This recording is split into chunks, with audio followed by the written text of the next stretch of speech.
Você ainda está em pé, te convido a abrir a palavra do Senhor no Marcos 9, 14 ao 29.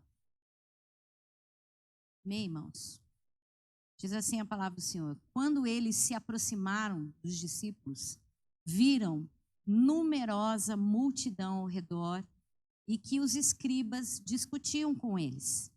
E logo toda a multidão, ao ver Jesus, tomada de surpresa, correu para ele e o saudava. Então ele interpelou os escribas, que é que discutis entre eles? E um, dentre a multidão, respondeu: Mestre, trouxe-te o meu filho, possesso de um espírito imundo.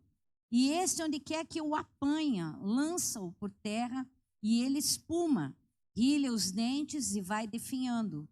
Roguei aos teus discípulos que o expelissem, mas eles não puderam. Então Jesus lhes disse: Ó geração incrédula, até quando estarei convosco? Até quando vos sofrerei? Trazei-mo. E trouxeram-lhe. Quando ele viu a Jesus, o espírito imediatamente o agitou com violência, e caindo ele por terra, revolvia-se espumando. Perguntou Jesus ao pai do menino: Há quanto tempo isto lhe sucede? Desde a infância, respondeu. E muitas vezes o tem lançado no fogo e na água para o matar. Mas se tu podes alguma coisa, tem compaixão de nós e ajuda-nos. Ao que lhe respondeu Jesus: Se podes, tudo é possível que crê. E imediatamente o pai do menino exclamou com lágrimas: Eu creio, ajuda-me na minha falta de fé. Vendo Jesus que a multidão concorria, repreendeu o espírito imundo, dizendo-lhe: Espírito mudo e surdo, eu te ordeno, sai deste jovem e nunca mais tornes a ele. E ele, clamando e agitando muito, saiu, deixando como se estivesse morto, a ponto de muitos dizerem: morreu. Mas Jesus, tomando pela mão, o ergueu e ele se levantou. Quando entrou em casa, os seus discípulos lhe perguntaram em particular: Por que não podemos nós expulsá-lo? Respondeu-lhes: Esta casta não pode sair senão por meio de oração e jejum. Amém? Louvado seja o Senhor. O tema da minha mensagem é a declaração do Pai: ajuda-me na minha falta de fé. Irmãos, nós estamos diante de uma crise de espiritualidade. E de uma crise de espiritualidade que não concerne apenas ao pai que chega em lágrimas e diz: sim, Senhor, eu creio, mas aumenta a minha fé. Se você olhar para o texto, você vai perceber que havia uma crise de espiritualidade, uma crise de fé nesse ambiente. Os religiosos estavam ali discutindo com os discípulos sobre aquela situação, porque eles não haviam curados. Então existia uma crise com os religiosos, os escribas, existia uma crise com os discípulos que não tinham conseguido operar o milagre, e existia uma crise de um pai, de um filho que sofria por muito tempo. Todos eles estavam em crise. Todos eles estavam ali indagando por que o milagre não havia acontecido. Jesus está descendo de um momento muito sublime para alguns discípulos íntimos e para ele mesmo. Ele está descendo do Monte da Transfiguração. E lá no livro de Lucas, se eu não me engano, ele vai dizer que eles precisavam descer. Porque Pedro, ao ver a glória do Senhor manifesta, ao ter aquela experiência ali no Monte da Transfiguração, ele diz: Senhor, deixa que fiquemos aqui, que façamos uma tenda, está tão gostoso, essa presença é tão boa. E nós, como cristãos, a nossa espiritualidade ela é muito limitada muitas vezes. Às vezes nós queremos limitar Deus naqueles momentos bons da vida, né? Nós queremos parar e dizer: Senhor, eu nunca mais quero sair daqui. Você já veio para um culto que você disse: eu não quero voltar para casa? Alguém já viu? Já veio, já participou de um momento com Deus em que você disse: eu quero ficar aqui, Senhor. Eu não quero mais sair daqui. Quando nós viajamos, né, para ministrar em alguns congressos, principalmente nesse último que fomos para o Rio Grande do Sul, Algumas irmãs chegaram para a gente e disseram assim, a gente não queria ir embora, amanhã começa tudo de novo. E é isso, a gente não quer ir embora, a gente quer ficar ali no êxtase, a gente quer ficar ali na alegria dos cultos, naquela presença, quase que 24 horas, porque eu não sei vocês se já participaram de um momento como esse, mas quando a gente vai em retiro, principalmente de mulher, elas se entregam, elas vão com toda a sua garra mesmo, e elas amam estar naquele ambiente, é muito bom. E a presença do Senhor se faz muito manifesta. E era o caso, irmãos. E a igreja tem essa tendência, como eu falei, de limitar o agir de Deus, muitas vezes. Que Deus só está agindo quando as coisas estão bem. Que o culto só é bom quando tem muita gente. Que a coisa só acontece quando tem aquela estrutura. Não, irmãos, Deus está além disso. Mas existe uma necessidade no mundo. Existe uma necessidade nos vales, existe uma necessidade nas casas, existe vida real. A vida é real. Você sai daqui hoje, vai ser abençoado nesse culto, quem pode dizer amém? Já está abençoado nesse culto, quem pode dizer amém? E aí você amanhã começa uma segunda-feira, em que você vai ter que fazer as coisas novamente, do jeito que você estava fazendo, em que você vai ter as lutas que você teve, talvez, na semana anterior, ou talvez lutas que você tem há anos, e você vai ter que ir para essa realidade. Isso é a vida, gente. E por mais espiritual que sejamos, ou não espirituais que sejamos, vamos precisar de fé. A palavra do Senhor vai dizer que o justo viverá pela fé. Vivemos por fé. E aí nós chegamos aqui diante de uma narrativa onde a palavra do Senhor diz que havia uma crise, uma agitação. Jesus se aproxima e vê aquela crise instalada. E perguntas e questionamentos, talvez pessoas reclamando, talvez pessoas indignadas, porque já tinham visto aqueles discípulos curarem em outro momento. E agora eles estão aqui e não conseguem fazer aquele milagre. Os religiosos que querem oprimir aqueles discípulos, eles também entram numa crise para saber, para tentar entender o porquê não. Os discípulos ficam sem saber por que não, se nós temos recebido do Senhor autorização para curar enfermos, para expulsar demônios, por que nada aconteceu? E aquele pai está ali desesperado, em crise, como falamos. Os religiosos têm uma pergunta: por que vocês não fizeram? Porque a religião sempre faz essa pergunta, irmãos. Por que não está acontecendo? A nossa espiritualidade, como eu falei, ela é muito limitada, irmãos. Nós achamos que Deus só está agindo se a gente sentir arrepio, se a gente estiver alegre o tempo todo. Não, espiritualidade, irmãos, é provada no vale. É no vale onde nós conhecemos quem é o bom pastor. É no vale onde nós aprendemos a caminhar por fé. É no vale onde, apesar das muitas vozes, nós escutamos Deus. Saiba disso. Os religiosos e a religião sempre querem uma resposta. Por que vocês não fizeram? Por que vocês não curaram?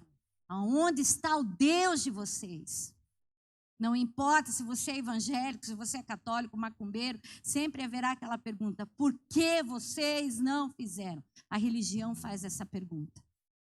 A segunda coisa é a pergunta dos discípulos: por que nós não estamos conseguindo fazer? Por que Deus nós não estamos conseguindo fazer? Essa é uma pergunta, irmãos, que por hora, às vezes, eu me faço. Diante de tanta necessidade, diante de tanta luta, diante de tanta coisa, de tantas coisas que chegam até nós. Diante de tantas coisas que chegam até nós, e nós pensamos: Deus, por que eu não estou conseguindo fazer? Por que eu oro e nada acontece, Senhor? Por que como pastor, às vezes eu não tenho a resposta para dar para essa pessoa? E aí a nossa fé, às vezes, fica vacilante. A gente pensa assim: eu acho que eu devo estar com alguma brecha. Eu acho que eu estou com algum pecado. Eu acho que deve ser alguma coisa que está acontecendo que eu não estou vendo. Irmãos, eu também tenho essas crises. Às vezes eu olho para algumas situações, para alguns ambientes onde a gente é levado, e eu penso, Deus, por que a gente não conseguiu? Por que nós não estamos conseguindo resolver os problemas? O que está acontecendo? E a pergunta do pai é, por que não acontece? Ela é a pergunta mais desesperada. Porque esse pai, a Bíblia vai falar aqui que faz muito tempo que ele está lutando com essa situação. Faz muito tempo que ele está sofrendo com essa angústia. Talvez nessa noite hajam pessoas aqui, irmãos, que você está lutando com uma situação já tem um tempo. Talvez anos, talvez meses, talvez dias. E você tem orado, você tem feito a sua parte, você tem buscado ao Senhor, você tem vindo na igreja, você tem lido mais a Bíblia, você fez um voto com Deus, Senhor, a partir de agora farei isso. E você diz, por que não acontece? Porque quando nós olhamos, apesar de tudo isso, de toda essa crise, esse pai busca ao Senhor Jesus. E como ele não encontra Jesus, ele busca aqueles que seguem Jesus. Mas ele não encontra respostas. Sabe, quando Jesus ele é surpreendido por esse cenário, ele vai mostrar que o grande oponente é a incredulidade. Ele vai dizer, são incrédula, perversa. Até quando vocês vão sofrer? Até quando eu vou estar com vocês e vocês vão estar assim? Ele faz essa pergunta para todos esses que estão em crise. Nós olhamos aqui para um pai, mas todos estão em crise. Irmãos, há momentos, e eu falo isso como pastora de igreja, que são tantas necessidades que a gente pensa, Deus, por onde vamos começar? Por onde vamos começar? E aí o Senhor chega e diz assim, até quando eu vou estar com vocês? Vocês vão continuar sofrendo. Eu estou aqui. O que acontece? Às vezes, irmãos, pensamos que o problema está no problema. Já viu isso? Pensamos que o problema está no problema. O problema é a doença, o problema é a crise do casamento, o problema é a falta de dinheiro, esse é o problema. Não, às vezes o problema está aqui dentro. Às vezes o problema é a falta de fé. É difícil admitir que a fé está pequena, é ou não é? Para esse pai foi difícil. E o que o Senhor quer é que a nossa fé ultrapasse a nossa religião, os nossos conceitos, a nossa maneira de ver as coisas, quando é que elas estão funcionando. Você pode se surpreender, irmãos, ao descobrir que Jesus está trabalhando, mesmo que você não esteja vendo nada. Jesus, então, ele chega para esse pai e ele faz uma pergunta. Ele diz, o que é que vocês estão discutindo com eles? Eu trouxe meu filho. E o meu filho, ele é possesso de um espírito mudo, e esse, onde quer que o apanha, lança-o por terra, e ele espuma, rilha os dentes e vai definhando. É um quadro de epilepsia. Ele diz, olha, eu trouxe aqui, mas nada, teus discípulos não puderam resolver o problema. E no versículo 20, quando ele é trazido, o espírito imediatamente se agita. Imediatamente ele se agita, com violência, e caindo ele por terra, revolvia-se, espumando. Mais uma vez, aquele pai vê o filho naquela situação. Irmãos, uma coisa é a gente sofrer. Horrível coisa é ver quem a gente ama sofrer, e principalmente um filho. É muito terrível. É muito terrível quando você tem que... Eu lembro que quando o Felipe teve apendicite com 4 anos de idade, e ele foi levado ao hospital, e aí o médico... falou para a gente que a situação dele estava um pouco delicada, que ele estava com bastante inflamação, e levou o Felipe para aquela sala, pequenininho, ele tão fragilzinho, e ele foi tomar e disse assim, mamãe, a minha barriga dói, mamãe, a minha barriga dói.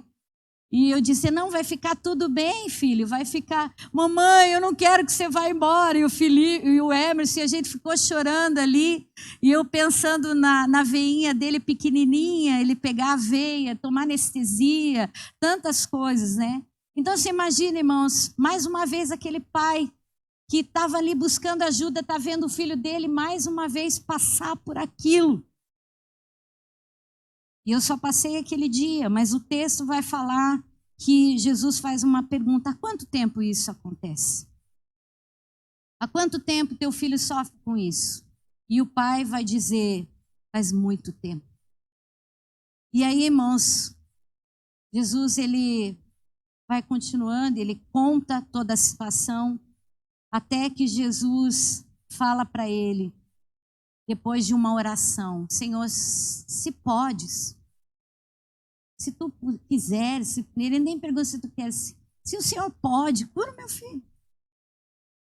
Olha, eu já vim em todo mundo, já procurei, bati em todas as portas, ninguém pode fazer nada.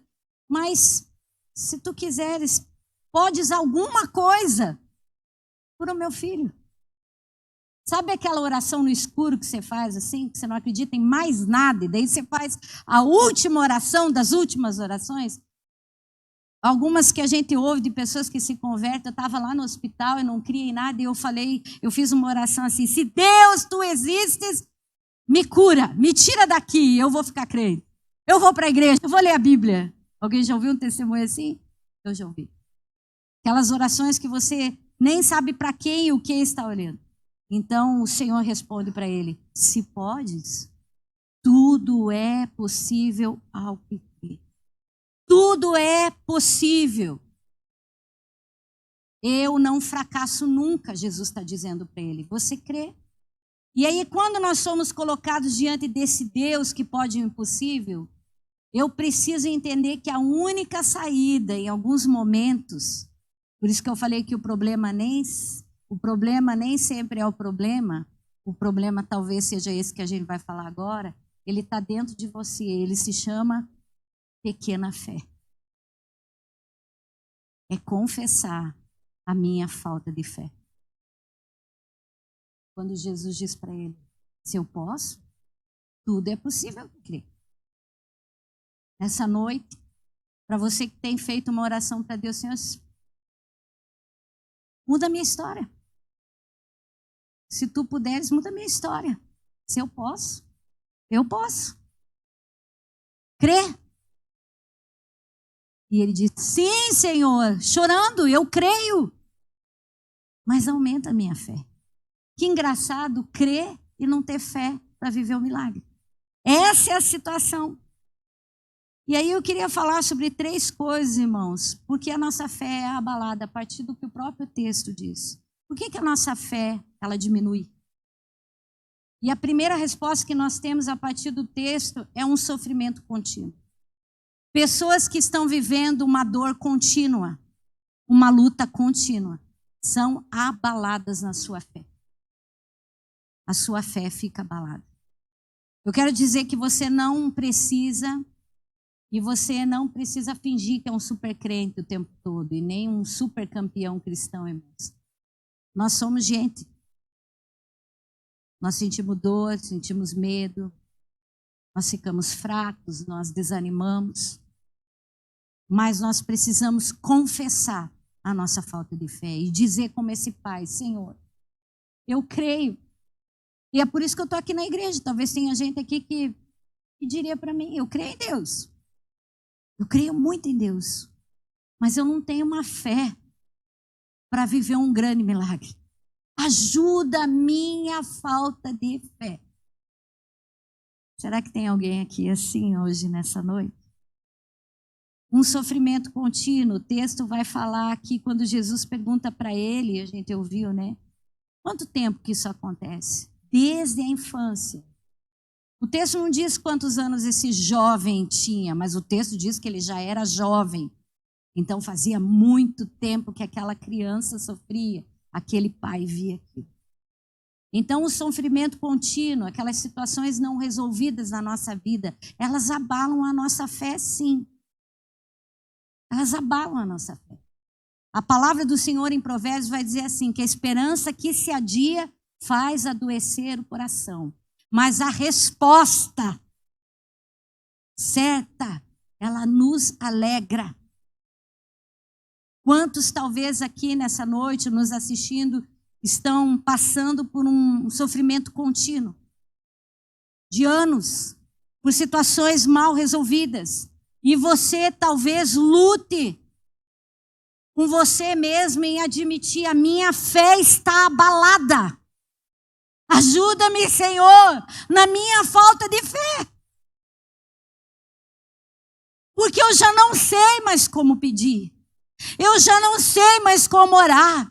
Eu já não sei de que maneira eu faço para as coisas mudarem. Essa era a situação daquele pai. Senhor, a segunda lição que a gente aprende, irmãos, que ele estava debaixo de uma batalha espiritual fortíssima.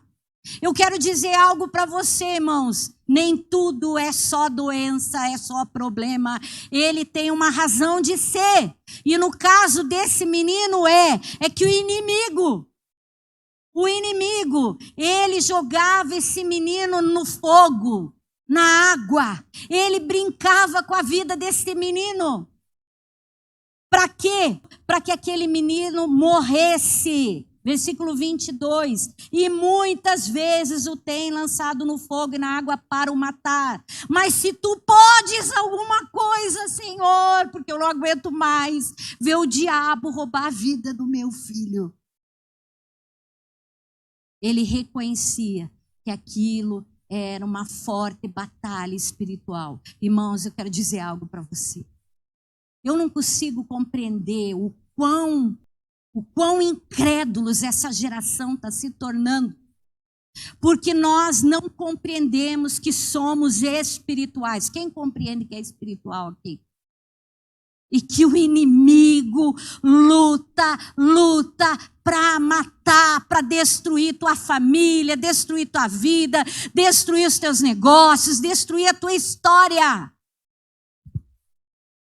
A gente não entende que grande parte das nossas lutas são batalhas espirituais. E aí eu fico pensando, como que os crentes reagem, irmãos? Irmãos, quando eu percebo que o ambiente está ficando complicado na minha casa, na igreja, eu vou para a oração. Eu não fico esperando, eu não luto com as minhas forças, porque a palavra do Senhor diz que as armas da nossa milícia não são carnais, mas são espirituais e poderosas em Deus. Eu não resolvo com argumento, com eu acho, com eu posso. Eu não resolvo porque uma porta se abre, porque um emprego aparece, porque um médico vai me dar um diagnóstico. Eu tenho que me mover em Deus. Esse homem devia ter procurado todos os recursos possíveis, mas não encontrou em ninguém. Irmãos, nós como cristãos temos que entender que nós lutamos todos os dias, que o inimigo todos os dias quer investir, que você está passando uma prova agora, uma luta agora, e que ela não é natural, ela é espiritual. Vocês entendem isso? Tem batalhas para que você não seja abençoado. Tem batalhas para que você não consiga nem levantar de manhã na tua casa. Aí nós achamos normal, irmãos. Eu também não estou dizendo aqui que tudo é isso, que tudo é o diabo. Também não é assim. Mas eu estou dizendo que como cristãos, nós todos os dias precisamos entender que somos espirituais e que Satanás vai fazer tudo para atrapalhar o teu dia, para te colocar nos lugares errados, para perturbar a tua vida, para roubar o teu sono, para tirar a tua paz, para deixar você do jeitinho que ele gosta, sem fé, sem esperança e sem força e sem ânimo. É isso que ele faz, ele é especialista nisso. Nós precisamos, irmãos, entender que é espiritual, sim. Ele quer deixar você sem o sorriso no rosto, sem a paz no coração. Ele é. A falta de fé, a nossa fé é abalada e a nossa fé ela pode acabar por causa das batalhas espirituais fortíssimas que nós vamos enfrentar ou estamos enfrentando. E aí a gente não pode argumentar com essas coisas, a gente tem que orar, irmãos. Tem que ir para o jejum. E por isso aqui a palavra do Senhor vai dizer que aquela casta não sairia sem jejum e oração. Eles poderiam ter todos os métodos de expulsão de demônio, irmão. Porque tem seminário de tudo, seminário de libertação, seminário de cura, seminário de oração, seminário, tem de tudo, irmãos. Mas se você não compreender a tua realidade, e se você não se posicionar como um guerreiro de Deus, você vai perder a luta. Tem que se posicionar. Irmãos, nós temos que ser fiéis. Mas mais do que isso, nós precisamos entender que a nossa luta não é contra carne e sangue, é contra as potestades, os principados, os dominadores, as forças do mal desse mundo tenebroso. E é tenebroso, irmãos, em todos os seus aspectos, em todos. A terceira coisa que rouba a nossa fé, e o texto vai falar, é a ausência de resposta em lugares e em pessoas. Ele foi procurar. Ele foi lá na igreja que ficava no monte, procurar os discípulos. Mas ele não encontrou resposta. As pessoas vêm para a igreja e elas não encontram poder e não encontram mudança. Elas não encontram, irmãos. Por quê? Porque essa é uma igreja que não entendeu o seu papel, que não se consagra, que não faz a sua parte. Até quando nós vamos sofrer, sendo que o Senhor nos dá todas as estratégias e lições para a gente ser bem-sucedido. Ele nos deu do seu Espírito, Ele disse, eu vos dou o poder para que vocês, em meu nome, possam expulsar demônios, curar enfermos, falar novas línguas, para que vocês possam viver o extraordinário. Mas por quê? E as pessoas estão chegando, irmãos, e nós não temos resposta. As pessoas estão chegando e elas não encontram uma igreja poderosa, e elas não encontram um lugar de poder, e isso também abala a fé. Já fui para tantos lugares e eu não encontrei. Então elas vão para um lugar, às vezes, que a gente diz assim, nossa, lá o fulano desviou, foi para tal lugar, misericórdia. Pois é, mas às vezes ela procurou. E a gente não pode julgar as pessoas por procurar, irmãos, porque a igreja deve ser um lugar de resposta. Isso deve nos preocupar. Você, como cristão, é uma resposta. E às vezes nós somos pior do que os piores dos piores. E uma constatação infeliz desse tempo. Nós deveríamos estar evangelizando o mundo e estamos tendo que evangelizar crente.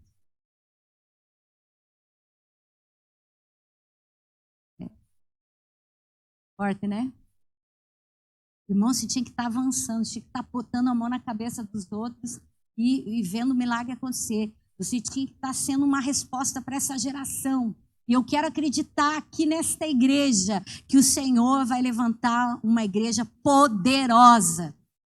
Deus nessa noite está dizendo para você, pessoas precisam do poder que eu derramei na tua vida para que você possa ser resposta para essa geração. Saia desse lugar. Ah, pastora, mas a minha fé está abalada. Sabe, irmãos, ele é aquele que é notado nessa narrativa, porque ele foi aquele que falou o motivo do porquê estava ali. Mas mais do que isso, irmãos, ao contrário dos outros, ele assume a sua falta de fé. Num primeiro momento ele diz, sim, Senhor, eu creio. O texto, a minha Bíblia diz, clamou com lágrimas. Alguém já chorou de soluçar aqui? Você não consegue nem falar? É assim. Clamou com lágrimas. Sim, Senhor, eu creio. O texto diz, afirmação, mas ajuda-me na minha falta de fé. Eu estou aqui, Senhor, porque eu ainda creio em Deus. Mas a minha fé está desse tamanho. E a Bíblia fala que Jesus, vendo a multidão agitada, ele manda chamar o menino. E quando o menino vem, então ele dá uma ordem. Espírito mudo e surdo, eu te ordeno, sai deste jovem, nunca mais tornes a ele. Jesus não só estava libertando, mas ele estava dando uma ordem para o inferno. Aqui você não mexe mais. O dia do sofrimento dele acaba hoje. O dia da dor dessa família acaba hoje. O dia dos dias difíceis dessa família acabam hoje. Satanás acabou para você. Quem precisa disso aqui nessa noite? Talvez você precise nesse tempo orar com sinceridade, como aquele pai fez. E olha, irmãos, a Bíblia é recheada de orações sinceras, de homens que você não imaginava ouvir deles assim: ah, Senhor, eu nunca fui infiel e eu quero morrer. Como Jeremias orou, como Moisés orou, como Elias orou, como Jesus falou: Senhor, se possível, afasta de mim esse cálice. Porque a palavra do Senhor diz, o Senhor sabe, nós lemos hoje de manhã Salmo 103. Deus sabe que você tem uma estrutura chamada humanidade e ela é pó. E todo mundo tem limite. E se tem alguém para qual você pode orar de forma sincera é para Deus. E dizer: Deus, eu estou muito cansada. E aquele, como diz a palavra do Senhor em Hebreus capítulo 3, o sumo sacerdote, aquele que entrou uma só vez, uma única vez, ele sabe o que é padecer, ele se compadece das nossas fraquezas, porque ele também viveu lutas. Amém? E ele quer ouvir a tua sinceridade. Aquele pai chega desconfiado. Você já fez uma oração desconfiada? Eu vou pedir, mas eu não tenho certeza que eu vou receber. Alguém já orou assim? Eu vou só pedir. Desencargo de consciência. Mas eu sei que Deus não vai me ouvir. Olha quanta fé. E a gente pensar que Deus vai ouvir, Ele vai te responder. Se eu posso. Claro que eu posso. Tudo é possível que crê. Como ele diz através do anjo para Maria: mas como é que vai ser feito esse negócio? Como é que eu vou engravidar sem nunca ter tido relações? O Espírito Santo te envolverá. O poder do Altíssimo te envolverá. E não haverão impossíveis para Deus em todas as suas promessas. Nosso Deus é um Deus do impossível, irmãos. Mas tudo o que Ele quer é que você possa admitir. Sabe por quê? Porque não tem nada em você que mude nada. Porque até a fé que nós temos, ela vem do alto. A Bíblia diz que a fé é um dom de Deus. Eu conheço tanta gente. O meu pai era um homem de crença. Mas a fé que move montanhas, a fé que salva vidas, a fé que transforma, a fé que opera o sobrenatural, essa vem do alto, irmãos. E se você não tem, Ele diz que você pode buscar em Deus os melhores dons. E um deles é a fé. Senhor, me ajuda na minha falta de fé. Você pode dizer: está difícil crer. Se coloque no meu lugar, pastora. Quantos anos estou lutando com esse marido? Se coloque no meu lugar, pastora. Quantos anos lutando com essa crise financeira? Se coloque no meu lugar, pastora. Quantos anos lutando, orando e nada muda. Você pode ter os argumentos que você quiser apresentar a Deus, mas tem um que você não pode deixar de apresentar. Me ajuda, Senhor, na minha falta de fé. E eu sei o que é fazer essa oração. Você sabe o que é fazer essa oração? Você chega e diz assim: nossa, eu achei que eu ia receber uma boa notícia do médico, e o médico disse assim: piorou. Eu achei que eu ia receber uma boa notícia do meu patrão, e o médico diz, e o patrão diz: vou ter que mandar você embora. Aí você vem para a igreja e diz assim: puxa, não está valendo a pena. Antes de você dizer isso, diga: Senhor, me ajuda na minha falta de fé. Amém? Nessa noite o Espírito Santo está dizendo para você: eu posso todas as coisas. Você nem tem ideia de quantas coisas eu posso mudar na tua vida. Inclusive essa dor que se repete por anos. Mas tudo o que eu preciso é que você revele o teu coração para mim. Nós cantamos no início do culto hoje: em fervente oração. Eis o meu coração. Põe aí. Na presença, Deus derramar. Você pode dizer para ele, aqui, ó. Essa é a minha história. Essa é a minha história. A história da Gisele. Essa é a história da Silvane. Essa aqui é a minha história, Senhor. Você não precisa, irmãos, surpreender ninguém com a sua super fé. Não precisa. Mas você precisa receber uma super fé. E essa fé não veio de você, vem de Deus. Nem que você se esforce com toda a força da tua alma, do teu coração. Você não vai adquirir isso por força própria. Você vai ter que buscar isso. E eu quero dizer algo do Espírito para essa igreja nessa noite. Eu sei que tem muita gente com a fé abalada. Mas ele está aqui dizendo, se eu posso, eu posso. Mas e você, como é que está? Ou você é um religioso que está questionando por que não aconteceu? Ou você é um dos discípulos que está perguntando por que não acontece? Ou você é como um pai, por que não aconteceu ainda? Senhor, muda essa história hoje, irmãos. Tudo que Jesus precisava era de um coração aberto para dizer, ajuda-me na minha falta de fé. Eu quero que você fique de pé nessa noite. E eu quero dar essa oportunidade para você, igreja, que está aqui, dizer para o Senhor, nessa noite, dizer para Ele, ajuda a minha falta de fé. Me ajuda na minha falta de fé.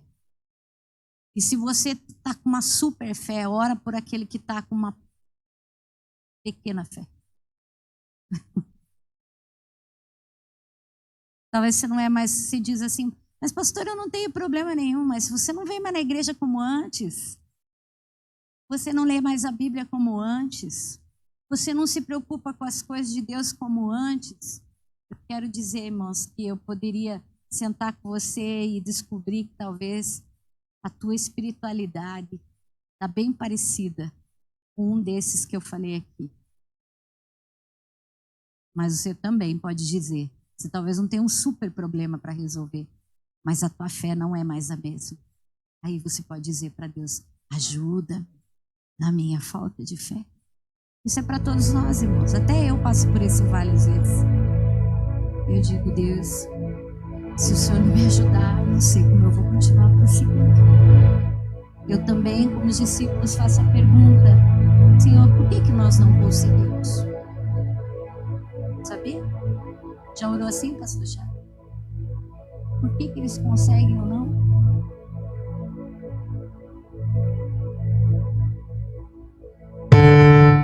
Enquanto nós cantamos, que você possa falar com Deus. Abriste o mar.